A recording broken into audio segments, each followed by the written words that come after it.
Hello दोस्तों, नमस्कार। आज फिर एक नई कहानी के साथ आप सबका अपने चैनल पर स्वागत करती हूँ। आज की कहानी है श्री सर्वेश्वर दयाल सक्सेना जी के द्वारा लिखा गया सफेद गुड़। तो चलिए कहानी सुनते हैं। दुकान पर सफेद गुड़ रखा था, दुर्लभ था। उसे देखकर बार बार उसके मुंह में पानी आ जाता था। आते जाते वह ललचाई नजरों से गुड़ की ओर देखता, फिर मन महसूस कर रह जाता। आखिरकार उसने हिम्मत की और घर जाकर माँ से कहा। माँ बैठी फटे कपड़े सिल रही थी। उसने आंख उठाकर कुछ देर दीन दृष्टि से उसकी ओर देखा, फिर ऊपर आसमान की ओर देखने लगी और बड़ी देर तक देखती रही। बोली कुछ नहीं। वह चुपचाप माँ के पास से चला गया। जब माँ के पास पैसे नहीं होते तो वह इसी तरह देखती थी। वह जानता था। वह बहुत देर गुमसुम बैठा रहा। उसे अपने वे साथी याद आ रहे थे जो उसे चिढ़ा चिढ़ा कर गुड़ खा रहे थे। ज्यों ज्यों उसे उनकी याद आती, उसके भीतर गुड़ खाने की लालसा और तेज होती जाती। एकाध बार उसके मन में माँ के बटुए से पैसे चुराने का भी ख्याल आया। यह ख्याल आते ही वह अपने को धिक्कारने लगा और इस बुरे ख्याल के लिए ईश्वर से क्षमा मांगने लगा। उसकी उम्र 11 साल की थी। घर में माँ के सिवाय कोई नहीं था। हालांकि माँ कहती थी कि वे अकेले नहीं हैं, उनके साथ ईश्वर है। वह चूंकि माँ का कहना मानता था, इसलिए उसकी यह बात भी मान लेता था। लेकिन ईश्वर के होने का उसे पता नहीं चलता था। माँ उसे तरह तरह से ईश्वर के होने का यकीन दिलाती।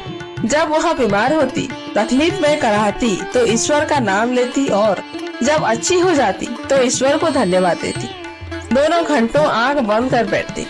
बिना पूजा किए हुए वे खाना नहीं खाते। वह रोज सुबह शाम अपनी छोटी सी घंटी लेकर पालथी मारकर संध्या करता। उसे संध्या के सारे मंत्र याद थे, उस समय से ही जब उसकी जवान तोतरी थी। अब तो वह साफ बोलने लगा था। वे एक छोटे से कस्बे में रहते थे। माँ एक स्कूल में अध्यापिका थी। बचपन से ही वह ऐसी कहानियाँ माँ से सुनता था जिनमें यह बताया जाता था कि ईश्वर अपने भक्तों का कितना ख्याल रखते हैं। और हर बार ऐसी कहानी सुनकर वह ईश्वर का सच्चा भक्त बनने की इच्छा से भर जाता। दूसरे भी उसकी पीठ ठोकते और कहते, बड़ा शरीफ लड़का है, ईश्वर उसकी मदद करेगा।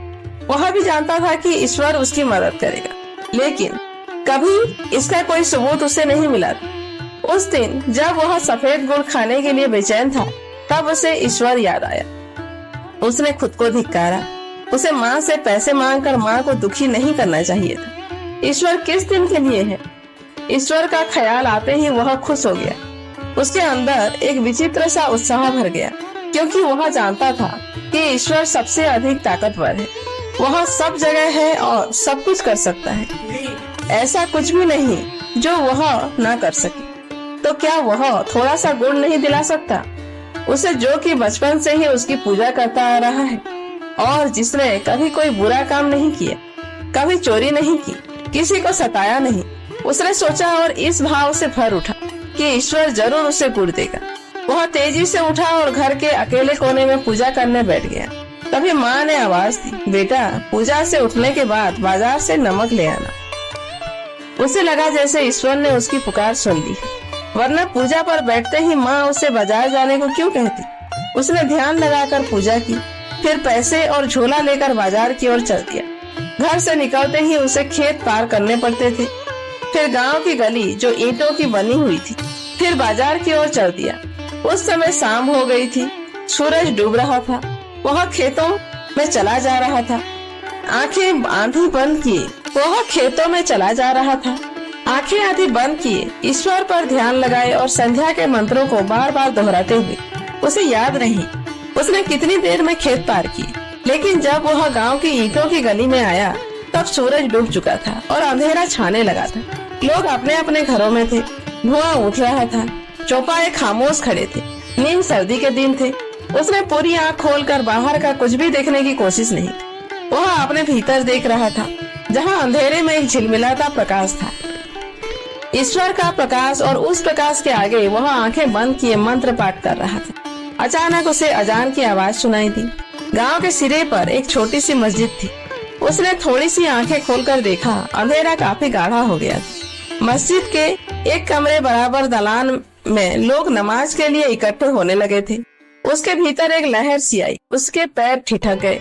आंखें पूरी बंद हो गई। वह मन ही मन कहे उठा, ईश्वर यदि तुम हो और सच्चे मन से तुम्हारी पूजा की है तो तुम मुझे पैसे दो।